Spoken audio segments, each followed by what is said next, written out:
Okay, I had a friend help me put up this second polytunnel yesterday evening.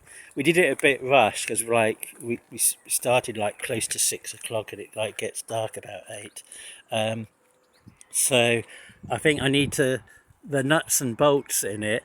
I need to double check and tighten them up, and then we put the polytunnel cover on in a hurry, and I didn't put the end caps on the metal pipes because I couldn't find my rubber mallet at the time, but I've now got my rubber mallet. Where is my rubber mallet?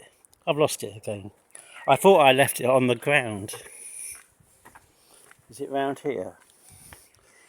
Oh well, brilliant. Rubber mallet's missing yet again. So I put it on the ground here. Oh, someone's put it in a bucket for no reason. Maybe they didn't want to fall over it or something. Right. Should make it easier for me to find it.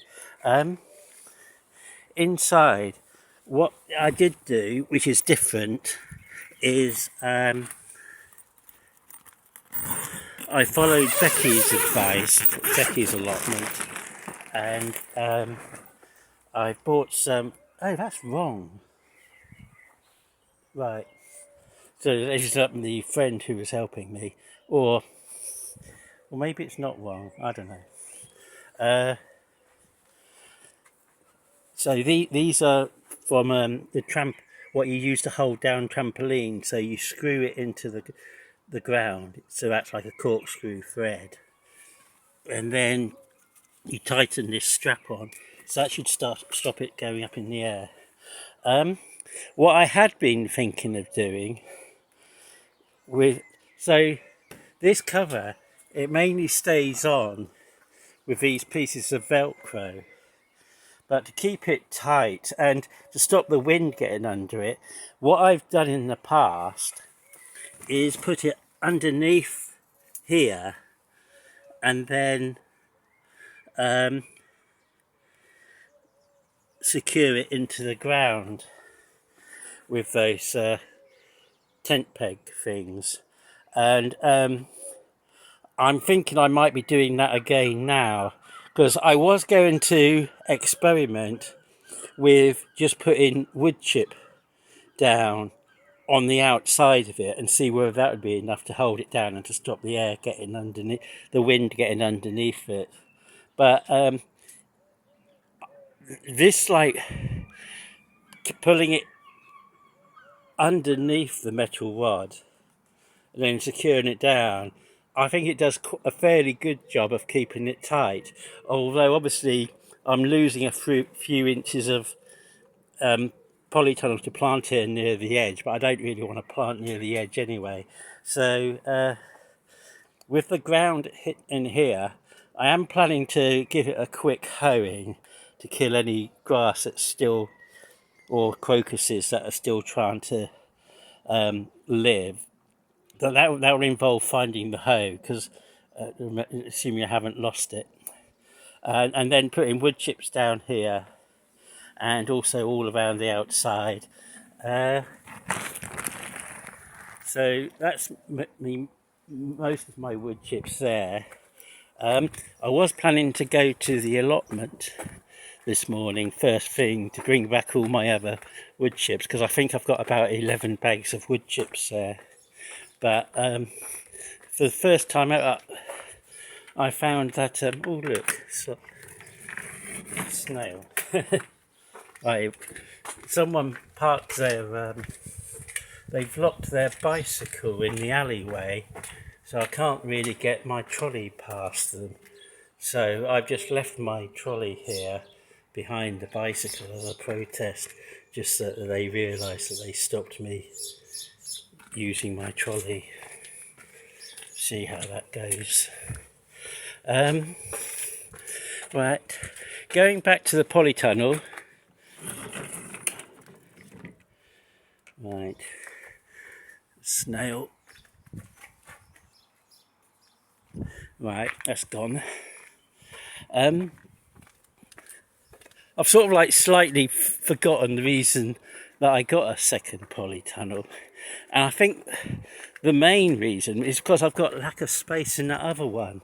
Because at the moment I don't actually have anywhere where I can sit down and relax and do all my seed sowing and pricking out and potting up. So I thought if I have a second polytunnel, that gives me somewhere to go to in the evening or whatever, where I can sit down and do that. And secondly, I can start now moving things out of that polytunnel and into this polytunnel, and then I can rejig things in there and start planting things in the ground, because that's quite good for planting things in the ground, because I've done it before. I think this would be awful for planting things in the ground, because that's just been lawn for several decades, and it's just got lots of tree roots, either from that hedge there, or the little holly tree in our garden, or that tree there, or that little tree there that's growing. So a bit like an ash tree or something.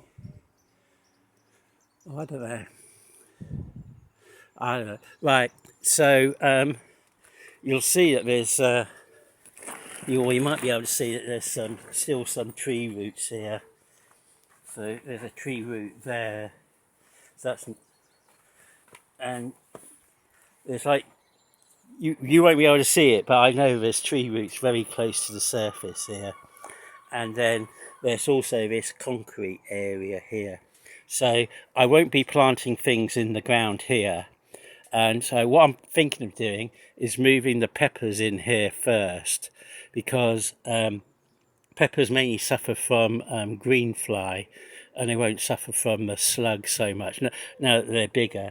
While I'll so I can put the peppers closer to the ground here, and I'll keep the aubergines in the other polytunnel for the time being, because I can keep them higher up off the ground.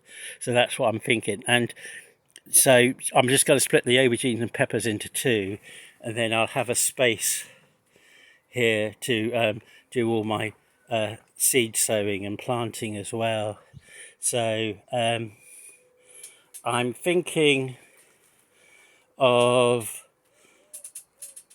putting the bed there that I put seed trays on,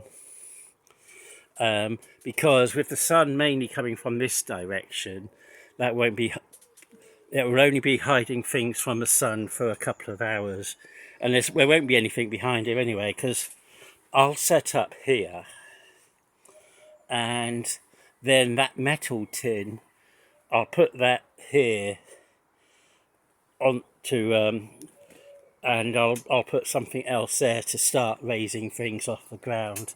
So so we have the bed there with seeds on it.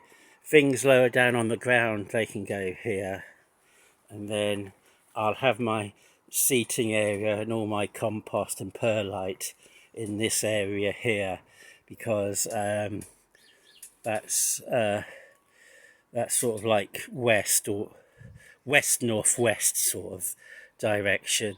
So the only time I'll be